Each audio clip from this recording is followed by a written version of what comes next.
Mr. Speaker, will you please call the House to order? The bill is I'd like passed. to get a budget that represents the interests of the people who are standing here with me now. To be part of the struggle to achieve a better society for all. This bill says that New York understands the breadth and the depth of the problem.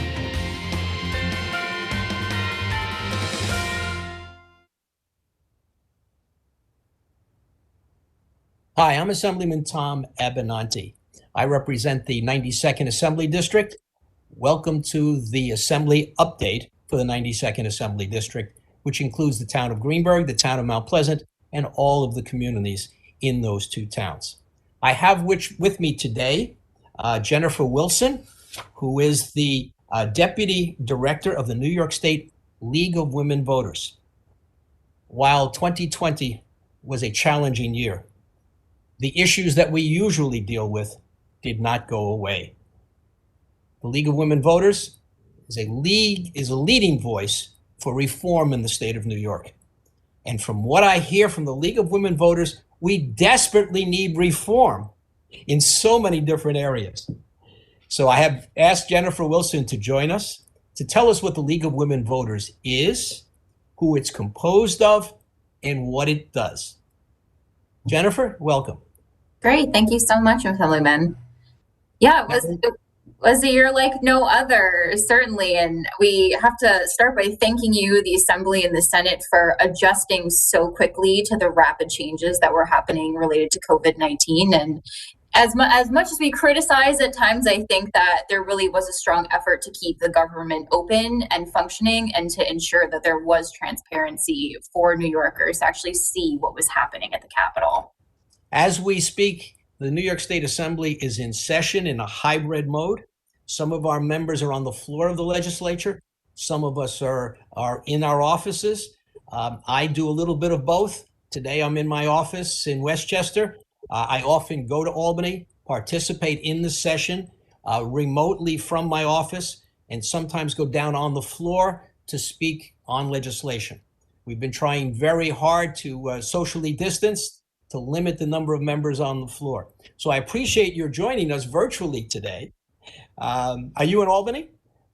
Yes, I am in Albany, and I've been watching the Senate session, and I'm very impressed to see how many members took the risk to come out to Albany to be here at the People's House doing the people's work. It's incredible. But of course, that doesn't negate the amazing work that is still being done remotely by legislators and the meetings that are being held remotely. I mean, it's really just been such a huge effort from the Assembly and Senate to make sure that people still have access to their legislators. There's still opportunity to advocate for the issues that they really care about. Now, you are technically a lobbyist. You're a registered lobbyist, correct? Yes, correct. I can see you walk in with a bag of money flowing out of it. You know, that image of the lobbyist who walks into the room with a cigar in his mouth. It's usually a portly gentleman with a cigar in his mouth and a bag of money with the dollar bills flying all over the place. You don't fit that image. Are you a lobbyist? I am a registered lobbyist in New York State. The League, like many good government groups, is different than what we think of as the private lobbyist because we don't support or oppose any candidates. We don't give money to candidates. And we really are very focused on our nonpartisan voter education, making sure that voters have all of the information that they need when they go to vote and making sure that that information doesn't have a partisan lean in one direction. We just want people to get as much information and knowledge as possible before they go out to vote. Of course, I'm only kidding about the typical lobbyist with all of the with the cigars and the money. That's a thing of the long distant past, and it's thanks to groups like yours that is the long distant past. Let's go to some of the things. I know the League of Women Voters has been a leading advocate for reform of elections. What is your agenda now? We've done a lot of stuff. We've had absentee ballots. We've had early voting. We have reformed the way all kinds of things are done with respect to the election process. What does the League think we still have to do? Yeah, it's been incredible the last 3 years, the amount of progress has been made with related to election reform. And I think we saw in 2020, especially New York State voters actually taking advantage of a lot of these reforms. Early voting, a smashing success. In spite of the long lines, people were happy to wait to have the opportunity to vote early in the general election. And I think now that voters are taking more advantage of these reforms we recently passed, we're seeing that there is a little bit of gaps in the legislation where there's room for improvement.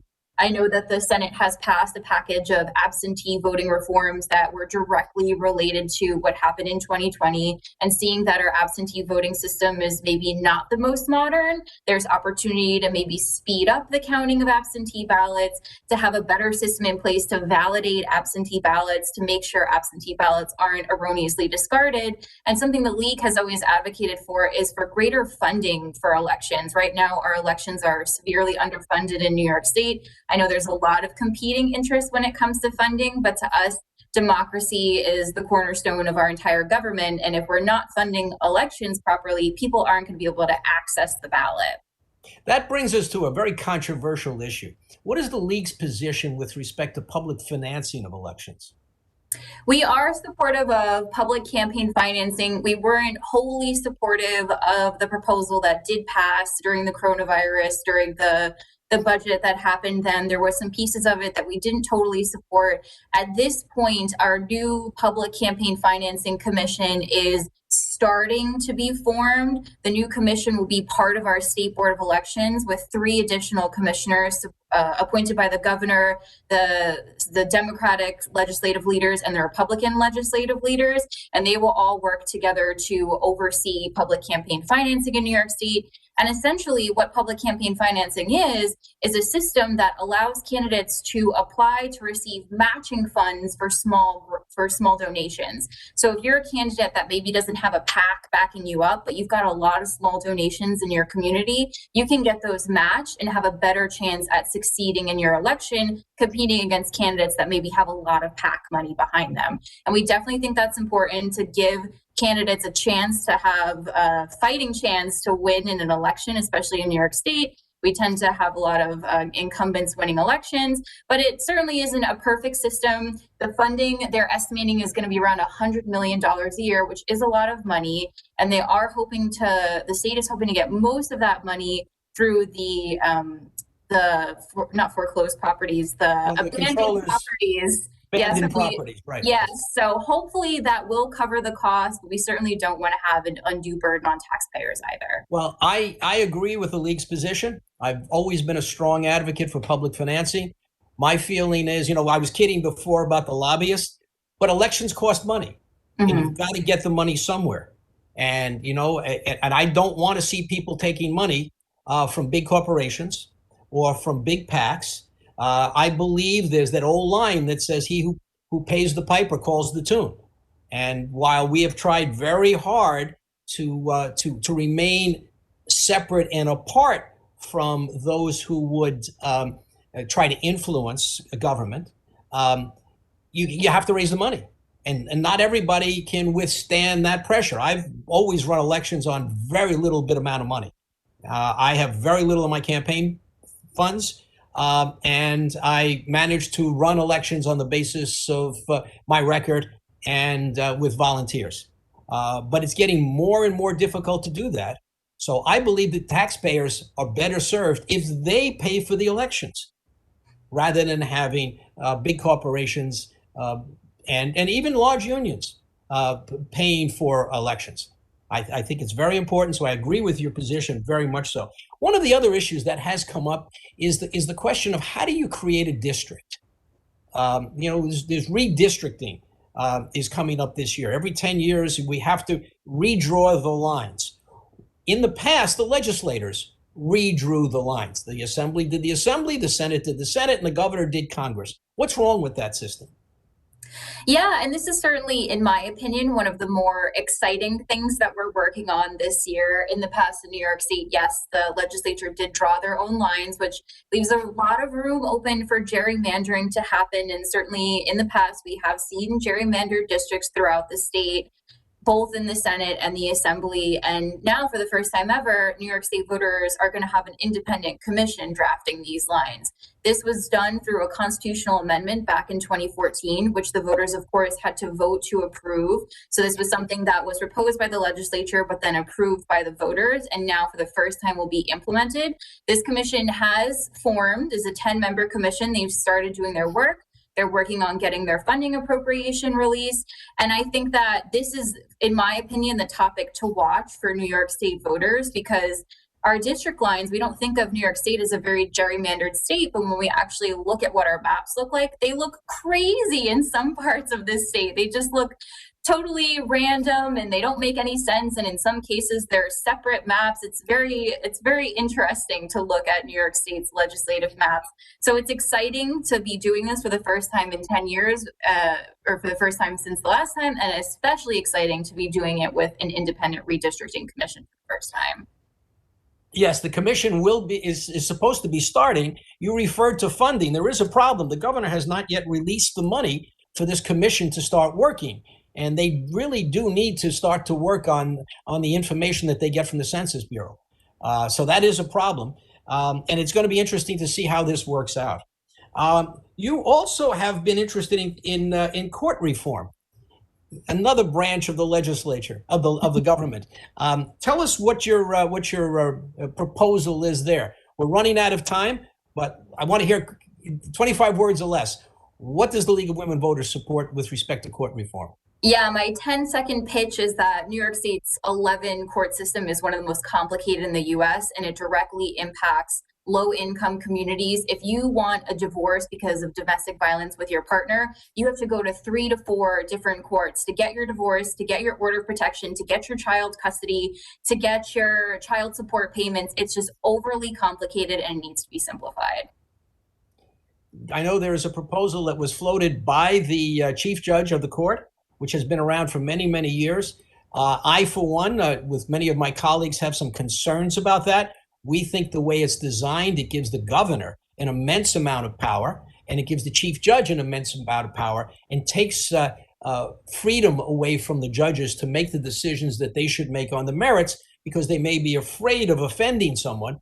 I mean, you may have seen recently a judge out in Long Island just ruled against the chief judge of the court in her decision to not recertify some judges who had reached the mandatory maximum age, so that she was forcing them to retire, rather than use the traditional approach of allowing them to stay an extra 2 years.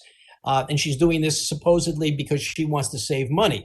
And this judge says, you're violating the law, that you don't have that power to do that.